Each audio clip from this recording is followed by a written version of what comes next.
মু তোকে একটা কথা বলতে চাই, যেটা হওয়ার সেটাও তো হয়ে যাচ্ছে।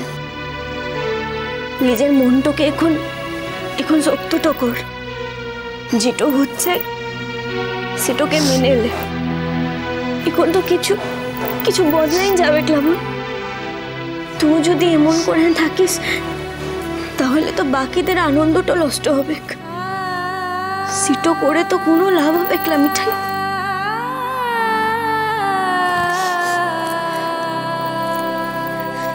কাঁদিস না, কাঁদছিস কিসের লিখে? যার লিখে কাঁদছিস তার লিখে কেটে তো কোনো লাভ নাই রে। মোর এখন কি মনতে হচ্ছে বলতো? মু যদি সেদিন তোকে পলাশ বনিতে যাওয়ার লিখে জোরটো না করতাম তাহলে তোকে হয়তো এত কষ্ট সহ্য করতে হতো ক্লারে। সেদিন যদি আমি ওখানে না যেতাম, সেদিন যদি আমি পলাশবনিতে না যেতাম তাহলে তাহলে তো আমার জীবনের বড় পাওনাটা পাওয়াই হতো না। বা আমি তাকে পেলাম না, কিন্তু এটুকু সময়ের মধ্যে আমি এটা ঠিকই বুঝতে পেরেছি যে খাঁটি সোনা কাকে বলে। আর হ্যাঁ, এই কথাটা আমি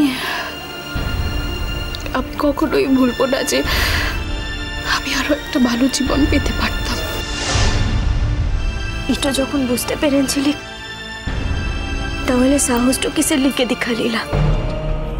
তোমার জন্য, শুধুমাত্র তোমার জন্য। বা আমি যদি ওখানে চলে যেতাম তাহলে সারাটা জীবনের জন্য তোমাকে খোটা শুনতে হতো। মু এইসবের ডরটা পাইলা রে। মোর সাহসটা আনছে সত্যিটার সাথে যুদ্ধটা গড়ার লিগে। সারাটা জীবন তুমি অনেক কষ্ট পেয়েছো বা আমার জন্য তুমি কষ্ট পাবে এটা আমি চাইনি। মিঠাই, একটু কথা শুনে তো রাখ।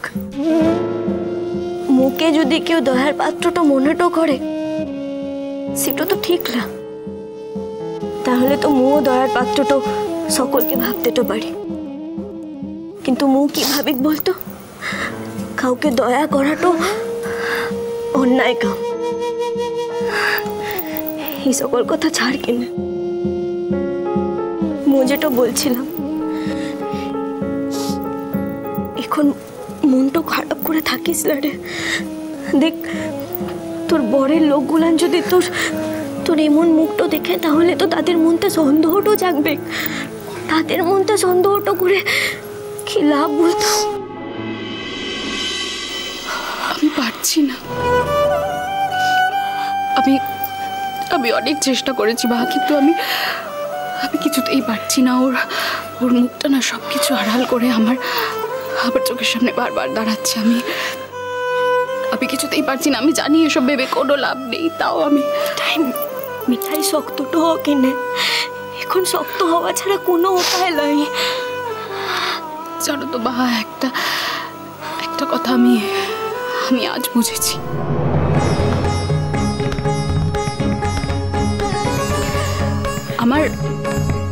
আমার বাড়ির লোকজনেরা না আমায় ভালোবাসে না বা। না, এটা তুই ভুল ভাবছিস। এটা না রে, এটাই।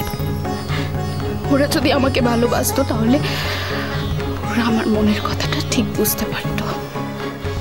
আমি কিসে সুখী হব ওরা সেটা বুঝতে পারতো, কিন্তু না, ওরা আমাকে ভালোবাসে না। ওরা স্ট্যাটাস ভালোবাসে, ওরা সামাজিক সম্মান ভালোবাসে। ওদের সন্তানের থেকে ওদের কাছে এসবের দাম অনেক বেশি। সেজন্যই বলছি, ওরা কেউ আমাকে ভালোবাসে না বা। ওদের সন্তানের থেকে বাইরে জিনিসের দাম ওদের কাছে অনেক বেশি। মিঠাই, এটাই হয়তো তোদিকে সভ্য জগতের নিয়ম, কিন্তু মোদিকের সমাজে নাই এমনটা হয় না রে। ছাড় কিনে। বাহা, সেদিন তুমি প্রতিবাদ করেছিলে, তারপর থেকে তো কেউ তোমার সঙ্গে ভালো করে কথাও বলছে না। মূলা এই সকল কিছু এখন আর ধরিল রে, ছাড়। মেজো, ওই বাহা তখন থেকে মিঠাইকে ধরে কি বোঝাচ্ছে বলতো এতক্ষণ? আমিও সেই তখন থেকে দেখছি ওরা কনস্ট্যান্ট কথা বলে যাচ্ছে।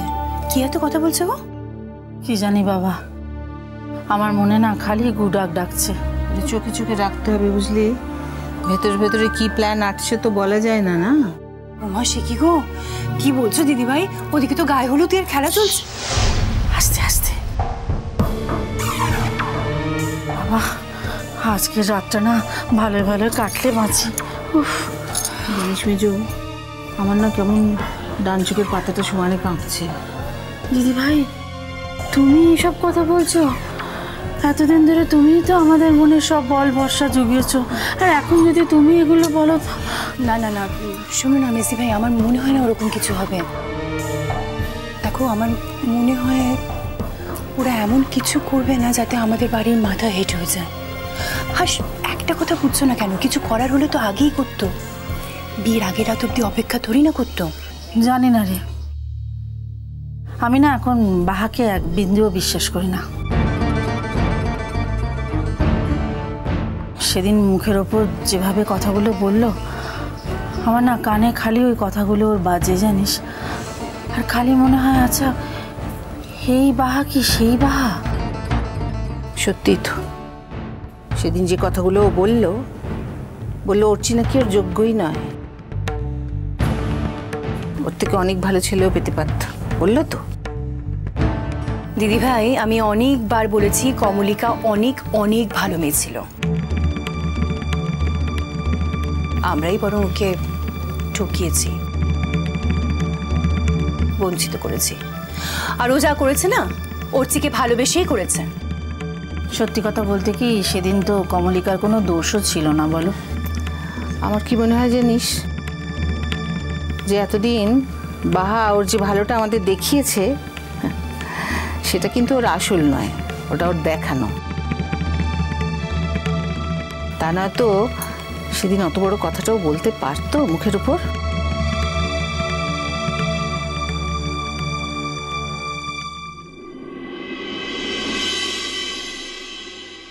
ওই দেখ, বলতে না বলতে শ্যামের বাঁশি বেজে উঠেছে।